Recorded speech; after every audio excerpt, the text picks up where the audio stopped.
సంసోనికి తోడు ఉంది. ఏం దొరికింది అంటే గాడిద ఎముకలంట, దవడ ఎముకలు.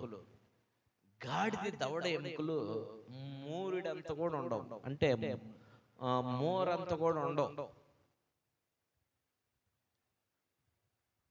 పూలు కట్టేవాళ్ళు మాత్రం మూర చూపిమంటే ఓ భారీగా చూపిస్తారా? చెప్పండి. ఏదన్నా ఆక్రమించుకోమంటే మాత్రం భారీగా చూపిస్తారు. ఏదన్నా ప్లేస్, ఏదన్నా కేక్ నీ మోరడు ఎంత ఉందో పెట్టుకొని ఎంత పొడవు ఉంటే అంత పొడవు కేక్ నీకే అంటే అంత పెట్టుకుంటారు. పూలు కట్టే వాళ్ళకి మాత్రం మోర చూపిమంటే చూపిరు సరిగా, వారికి కష్టం కాబట్టి. సరే, జస్ట్ అర్థం అవటాన్ని చెప్పాను. ఈ చిన్న మోరతో అంతుంటే గాడిది దవడెముకలు, 2 దవడెముకలు తీసుకొని 2000 మందిని హతమార్చాడు సంసోను. చెప్పు హల్లెలూయా. వాళ్ళ దగ్గర పెద్ద బడిసెలు ఉన్నాయి, ఈటలు ఉన్నాయి, గొడ్డళ్ళు ఉన్నాయి, కత్తులు ఉన్నాయి, తలవరలు ఉన్నాయి. అయినా పైన నొక్కు సైలెంట్ అయిపోయింది.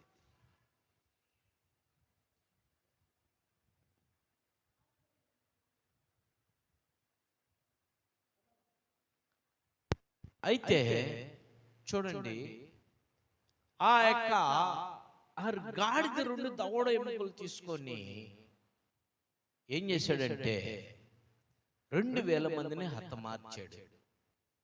హతమార్చినటువంటి వారిలో ఒకడు తప్పుకొని పరిగెత్తుకుంటూ వెళ్ళిపోయి రాజు దగ్గరికి వెళ్ళాడు. రాజు దగ్గరికి వెళ్ళి, అయ్యా మన వాళ్ళందరినీ చంపేశాడయ్యా, వాడు మన వాళ్ళందరినీ ఓసకోత కోసాడయ్యా, మన వాళ్ళందరినీ చంపేశాడయ్యా, నేను తప్పించుకొని వచ్చానయ్యా అన్నాడు. ఎలా కుట్టాడురా, ఎలా చంపాడురా, ఎలా ఓసకోత కోసాడురా, వాళ్ళ దగ్గర ఎలాంటి కత్తులు ఉండేరా అని రాజు అడిగితే, వాడు కత్తితో చంపలేదయ్యా, కత్తితో చంపలేదయ్యా, కర్రతో చంపలేదయ్యా, మరి దేంతో చంపాడురా? గాడిద ఎముకతో చంపాడయ్యా. ఓరే ఓరే ఓరే ఓరే ఓరే, గాడిద ఎముక ఎంత నిద్ర, మూరుడు కూడా ఉండదురా. దాంతో 2000 మందిని చచ్చారంటరా, 2000 మందిని చంపారంటరా అని ఆ వార్త రాజు దగ్గరికి తీసుకెళ్ళినోడిని నిలువుని చంపేశారు. నువ్వు బతికొచ్చావా సిగ్గు లేకుండా అని. కారణం ఏంటంటే దేవుడు సంసోనికి తోడుగా ఉన్నాడు. గాడిద ఎముకలు తీసుకొని 2000 మందికి చంపిన ఆ దేవుడు సంసోనికి తోడుగా ఉన్నాడు. ఆ దినం 2000 మీద నుండి దేవుడు సంసోన్ని విజయాన్ని ఇచ్చాడు. పిల్లారా, అదే సంసోను గాడిద ఎముకతో 2000 మందిని చంపాడు. సింహాన్ని చీల్చినటువంటి సంసోను డెలైలా దగ్గర కోల్పోయాడు. పిల్లారా, ఎలా కోల్పోయాడు డెలైలా దగ్గర అంటే మాటతో కోల్పోయాడు. డెలైలా సంసోన్ని లాలించింది. ఎలా? నువ్వు గాడిద దవడ ఎముక తీసుకొని 2000 మందిని హతమార్చావు కదా, ఎలా చేసావు నువ్వు? నీకంత బలం ఎక్కడది? నువ్వు నేను చూస్తుండగా సింహాన్ని చీల్చావు కదా, నీకు అలాంటి బలం ఎక్కడది అంటే సంసోను చెప్పాల్సిన మాట ఏంటంటే, నా దేవుడు నాకు తోడుగా ఉన్నాడు, అందువల్ల నేను చేశాను అని చెప్పకుండా ఏం చెప్పాడు? బలవంతా నా జుట్టులో ఉందన్నాడు. అంటే ఏం చేశాడు చూడు, దేవుడు నాకు తోడుగా ఉన్నాడు, నేను ఆ పని చేయగలిగాను, దేవుడు నాకు సహాయం చేశాడు, నేను ఆ పని చేయగలిగాను, ఆ 2000 మందిని చంపగలిగాను, ఆ సింహాన్ని చీల్చేశాను, దేవుడు నాకు తోడుగా ఉన్నాడనే మాత్రం చెప్పలేకపోయాడు. ఏం చెప్పాడు?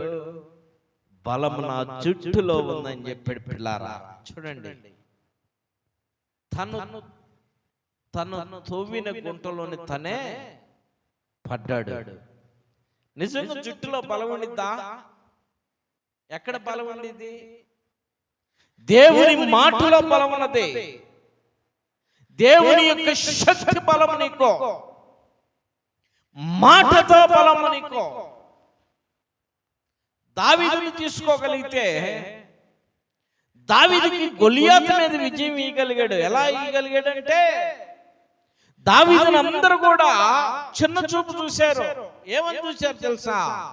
నువ్వు బాలుడురా, నువ్వు పిల్లోడురా, గొలియాతుని మేము చంపలేక మేము గడగడలాడిపోతున్నావురా, రాజే గడగడలాడిపోతున్నాడు రా, నువ్వెలా వెళ్తావురా అని అన్నదమ్ములు అన్నారు. ఆ సైన్యంలో ఉన్నటువంటి కొంతమంది సిపాయిలు భటులు అన్నారు.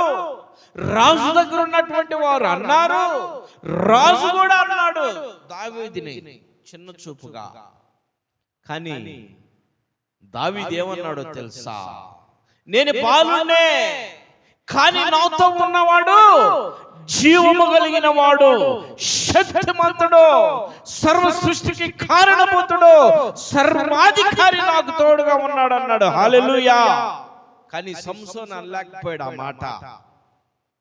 జాగ్రత్తగా విని పిల్లారా, దేవుడు నిన్ను ఆశీర్వదిస్తుంటే, దేవుడు నిన్ను బాగు చేస్తూ ఉంటే, దేవుడు నీకు సమృద్ధినిస్తూ ఉంటే, దేవుడు చేసే పనిలో బలాభివృద్ధినిస్తూ ఉంటే, నువ్వు దేవునికి మహిమార్థంగా చెల్లించకుండా, దేవుణ్ణి గణపరచకుండా, దేవుని కొనియాడకుండా నేనే నా వలనే అని నువ్వు చెప్పుకున్న రోజు నువ్వేమైపోతున్నావు? ఓడిపోతున్నావు. నువ్వేమైపోతున్నావు? పడిపోతున్నావు. నువ్వేమైపోతున్నావు? పతనమైపోతున్నావు. సంసోను ఇక్కడ పతనం అవడానికి కారణం అదే. నా జుట్టులో ఉంది బలం అన్నాడు, కానీ నాకు దేవుడు బలం ఉంది, నా దేవుడే నాకు బలం అనలేకపోయాడు. అంటే జుట్టు కట్ చేసేదా డెలేలా? అమ్మా కట్ చేసేదా? నా బలం అంతా నా దేవుడి దగ్గర ఉంది, దేవుడే నాకు బలం ఇస్తాడు అంటే జుట్టు కత్తిరించేయగలిగిందా? కత్తిరించేవాళ్ళు కాదు, చెప్పలు అక్కడ. కొన్నిసార్లు మనం కూడా ఏం చేస్తామంటే అతిశయపడతా ఉంటాం. మనం చేసిన పనిలో పని బాగు చేయొచ్చు, నువ్వు బాగా చదవచ్చు, నీకు మంచి మార్కులు రావచ్చు, నీకు ఉద్యోగం రావచ్చు, నువ్వు ఆశీర్వదించబడవచ్చు, నువ్వు కారు కొనవచ్చు, నువ్వు ఇల్లు కట్టవచ్చు, నీ అప్పులన్నీ తీరవచ్చు, నువ్వు బంగారం కొనవచ్చు. అప్పుడు నిన్ను ఎవరైనా అడిగితే నేనే. ఎలా ఉద్యోగం సంపాదించావంటే నేనే కష్టపడ్డాను, నేను రాత్రి అనగా పగలనగా కష్టపడ్డాను, నేనే. నాదేమి లేదు, నా దేవుడు నాకు దయచేసాడని చెప్పగలవా? చెప్పలేవు.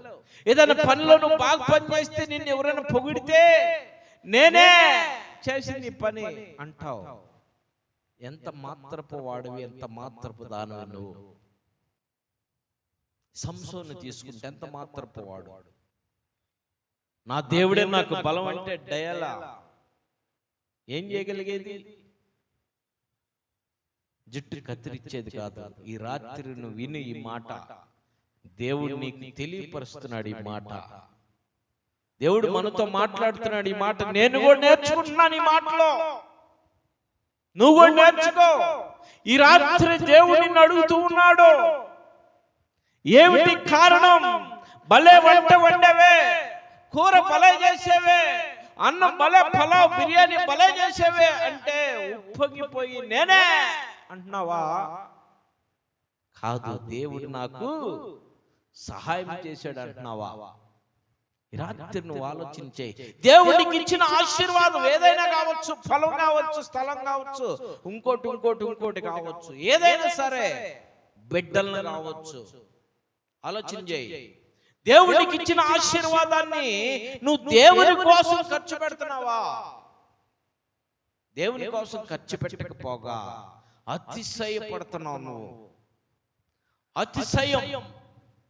దేంట్లో అతిశయం తెలుసా? అహంకారమైనటువంటి అతిశయముతో నాదే, మాదే, మేమే అని. నా ప్రియమైన దేవుని బిడ్డలారా, దావీదుడు 12 సంవత్సరాల వాడు. ఇంట్లో వాళ్ళు అందరూ కూడా అతన్ని రాజుతో సహా, రాజు దగ్గర ఉన్నటువంటి వారితో సహా అపహసించారు, అవమానపరిచారు, అపహేళన చేశారు.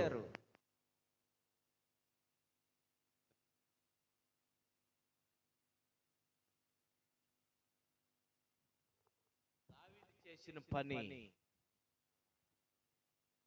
జీవము కలిగిన దేవుడు నాకు తోడుగా. ఎవరితో చెప్పాడు తెలుసా? డైరెక్ట్ చంపబోయేవాడితోనే చెప్పాడు, గొలియాతుతోనే చెప్పాడు. దావీదుని అన్నాడు, ఒరే నేనంటే ఇశ్రాయేలీయులందరూ వణికిపోతున్నాడు రా, నువ్వు బాలుడు రా, నేను నీతో యుద్ధం ఎలా చేయగలను నేను అని గొలియాతు దావీదుని హేళన చేస్తే, దావీదు అన్నాడు ఒక మాట, నీ జీవితంలో అనగలుగుతున్నావు నువ్వు? అప్పుల సమస్యతో నువ్వు ఉన్నప్పుడు, మనోవేదనతో నువ్వు ఉన్నప్పుడు, రోగంతో నువ్వు ఉన్నప్పుడు, అందరి చేత నిందలు పడుతూ ఉన్నప్పుడు, అవమానాలు పడుతూ ఉన్నప్పుడు, నాకు యెహోవా తోడున్నాడు అని నువ్వు అనగలుగుతున్నావా? దావీదు అన్నాడు. అందరి చేత అనిపించుకున్నాడు, హేళన చేయబడ్డాడు. ఆఖరికి గొలియాతు చేత కూడా హేళన చేయబడ్డాడు. గొలియాతు అన్న మాట ఏం తెలుసా? యుద్ధము యెహోవాదే, నేను కాదురా యుద్ధం చేయబోతుంది నీతో. జీవము కలిగిన దేవుడు నీతో యుద్ధం చేయబోతూ ఉన్నాడు. నేను కాదురా నీతో యుద్ధం చేసేది, నన్ను పంపించినటువంటి నా దేవుడు నీతో యుద్ధం చేయబోతున్నాడని కత్తి తీసుకొని వచ్చిన వాడి మీదకి చిన్న రాయితో కొడితే ముందుకు పడ్డాడు. వెంటనే పడ్డవాడి తల తన కత్తితో తను నరికి తీసుకొని వెళ్తూ ఉన్నాడు. పిల్లారా, కారణం ఏంటో తెలుసా?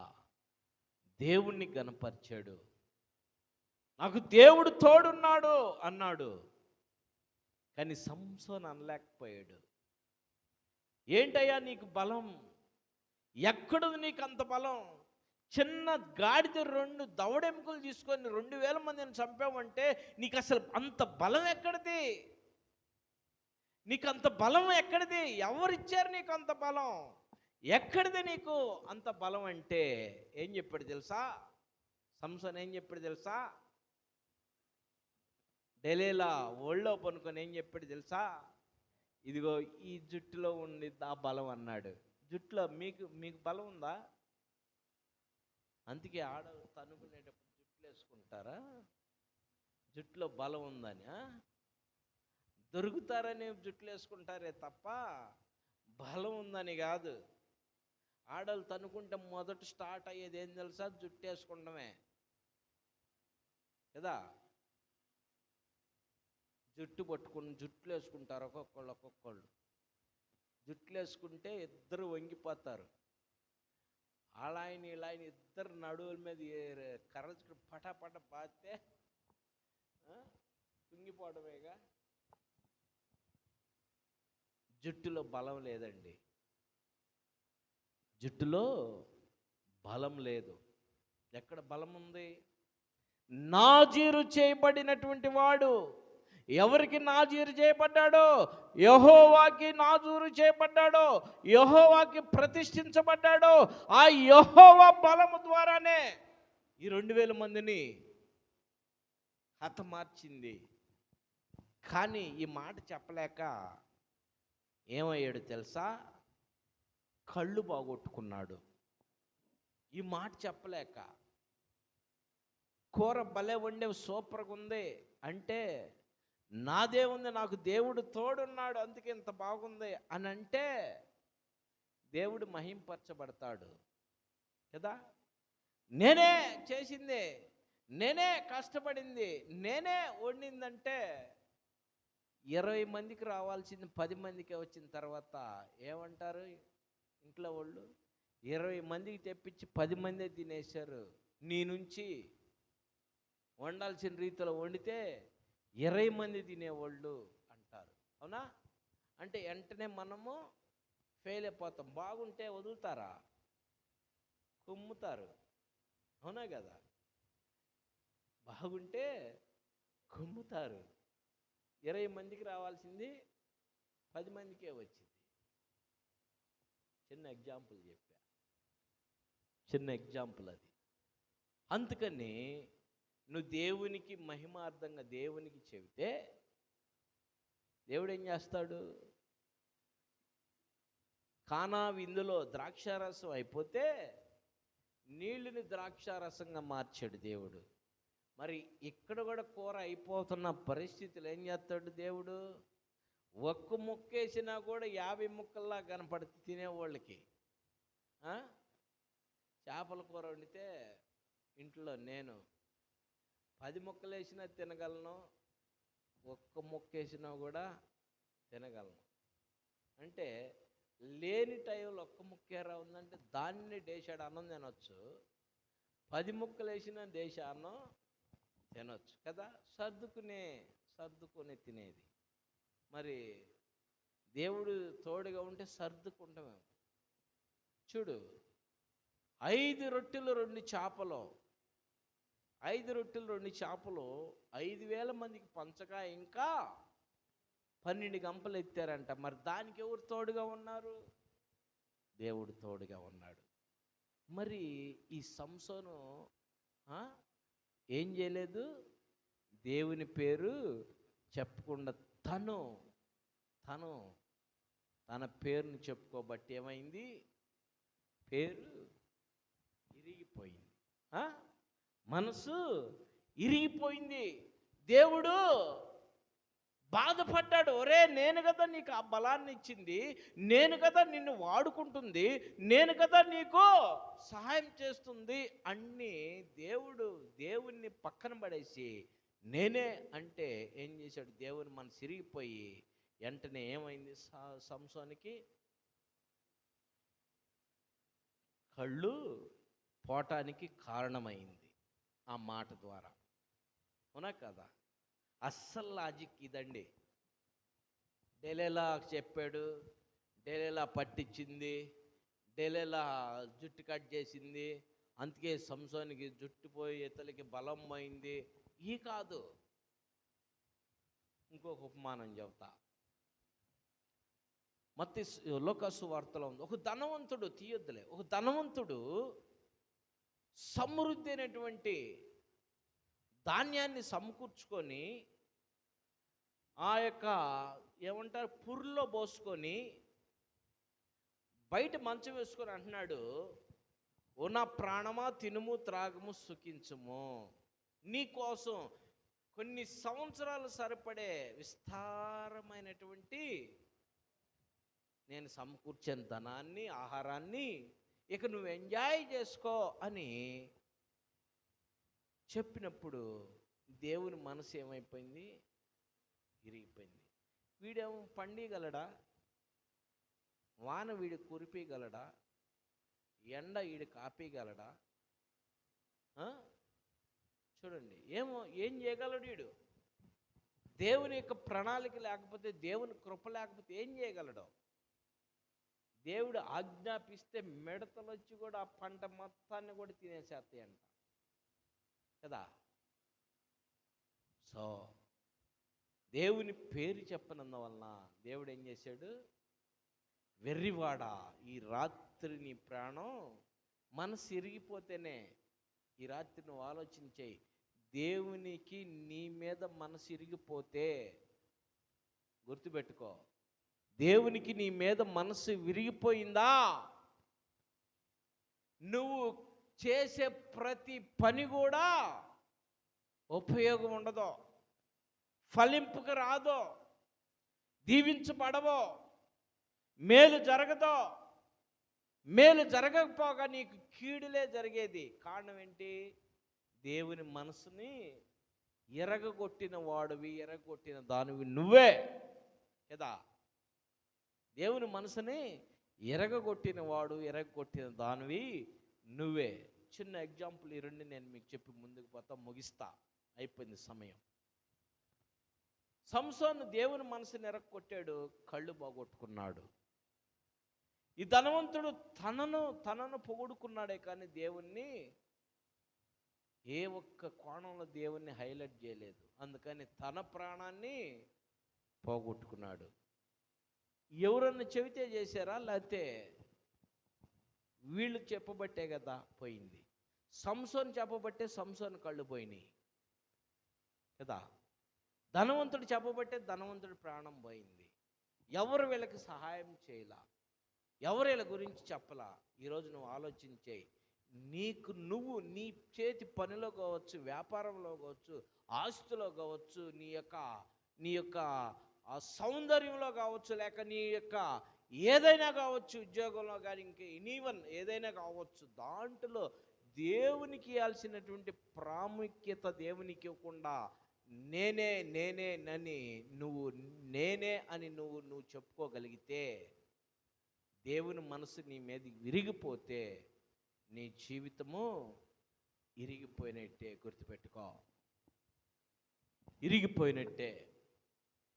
ఇక్కడ మన అంశం ఏంటంటే, ఇరిగిన వారికి దేవుడు సమీపముగా ఉన్నాడు. 16వ వచనంలో ఏముంది? దుష్క్రియలు చూడు, జ్ఞాపకము. దుష్క్రియలు ఏంటి? దుష్క్రియ ఇది. నీ బలం ఎక్కడుంది అంటే, దేవుని మహింపరచుకుంటే ఏం చేశాడు? దెయ్యాన్ని, దుష్క్రియ అది దెయ్యాన్నే గెలిపించాడు. అంటే జుట్టులో ఉందని చెప్పాడు. దేవునికి మహిమ లేదు, అది దుష్క్రియతో సమానం. ఆయన ఏమంటమ్మా? చదువు మరొకసారి అది. మైక్లో చదువు అమ్మా, వినపడతాయి ఇక అందరికీ.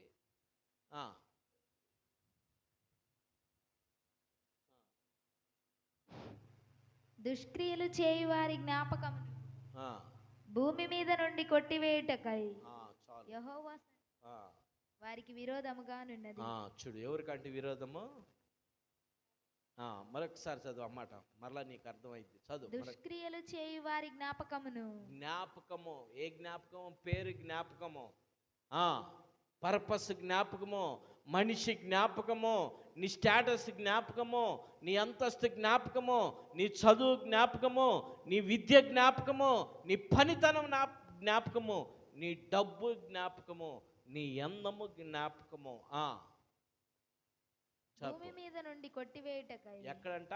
భూమి మీద నుండి. ఈ భూమి మీద నుండి కొట్టివేయబట్టానికి యెహోవా సన్నిధి, యెహోవా సన్నిధి వారికి విరోధముగానున్నది. అది ఎక్కడైతే ఇద్దరు ముగ్గురు కూడి నా నామం ధ్యానిస్తారు అక్కడ నేను ఉంటాను అన్నటువంటి దేవుడు, నీ దుష్క్రియల వలన నీ జ్ఞాపకాన్ని భూమి మీద కొట్టివేయటానికి ఆయన దూరముగా ఉంటాడంట. నీకు విరోధముగా ఉంటాడు.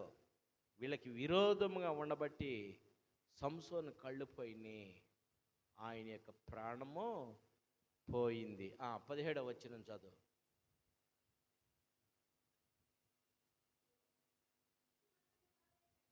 చదువు, మైకులో చదువు. నీతిమంతులు మొరపెట్టగా యెహోవా ఆలకించును. చాలు. దావీదు మొరపెట్టాడు, అబ్రహాము దేవా, ఇస్సాకు దేవా, యాకోబు దేవా, నాకు దేవా, యుద్ధము నీదే నాది కాదు అని మొరపెట్టింది ఎవరు? 12 సంవత్సరాల బాలుడు. ఎదురు నిలబడినటువంటి వాడు 7 అడుగుల ఎత్తు, చెయ్యి చాపితే దాదాపు 2 మీటర్లు ఉండొచ్చు. ఖడ్గం ఉంది, పెద్ద ఖడ్గమే దావీదంత ఎత్తుండిద్ది. బాలుడు ఏం చేశాడు? మొరపెట్టాడు, యుద్ధము యెహోవాదే, అబ్రహాము దేవా, ఇస్సాకు దేవా, యాకోబు దేవా, నాకు దేవా, యుద్ధము నీదయ్యా నాది కాదు. నీ నామం ఇక్కడ గణపరచబడాలా, నీ నామము మహింపరచబడాలా, నీ నామము కొనియాడబడాలా. ఈ ఇశ్రాయేలీలందరూ కూడా నీ నామం ఎత్తి నేను గణపరచబడాలంటే ఇక్కడ యుద్ధము నువ్వు చేయాలా, నేను కాదని చెప్పి మొరపెట్టినప్పుడు ఏకదమ్మును చిన్న గోలి అంత రాయితో కొడితే దెబ్బగా పడిపోయాడు. 7 అడుగులు ఉన్నటువంటి మనిషి గోలి అంత రాయితో కొడితే పడిపోయాడు. పిల్లారా చెప్పండి హల్లెలూయా.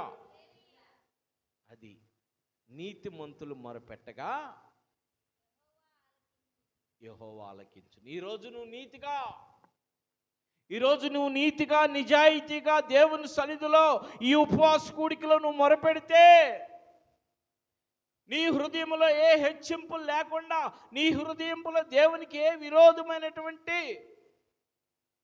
దూరము లేకుండా నీతిగా నిజాయితీగా నువ్వు మొరపెట్టగలిగితే నీకు దేవుడు సమీపంగా ఉన్నాడు. నువ్వెందుకు ఆశీర్వదించబట్టలేదంటే, నువ్వెందుకు దీవించబట్టలేదంటే, నువ్వెందుకు ఉన్నత స్థితిలోకి వెళ్ళట్లేదంటే, నీకెందుకు మంచి ఉద్యోగం రావట్లేదంటే, నువ్వెందుకు చదవలేకపోతున్నావంటే, నువ్వెందుకు పని చేయలేకపోతున్నావంటే, నీకెందుకు అనారోగ్యంగా ఉందంటే, నువ్వు నీతిగా లేవు. ఎదుటి వారి మీద సాడీలు ఆడిపోసుకుంటాలో, ఎదుటి వారిని నువ్వు క్షీణించటం, క్షీణంగా మాట్లాడతాం, తుస్కారంగా మాట్లాడతాం, అపనిందలు వేయటం, అవమానించటం, అపహేళన చేయటం, దేవుని పట్ల నీతిగా నువ్వు లేకుండా నీ ఎదుటి వారిని చిన్న చూపు చూడటం వలన నీకు దూరంగా ఉంటున్నాడు దేవుడు.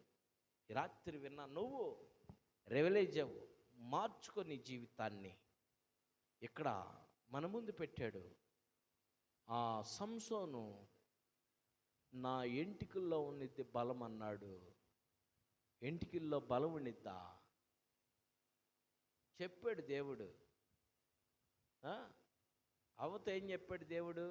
మళ్ళీ సబ్జెక్ట్ పెరిగిపోతుందా, వెళ్ళిపోతుంది, అమ్మగిచ్చేస్తా.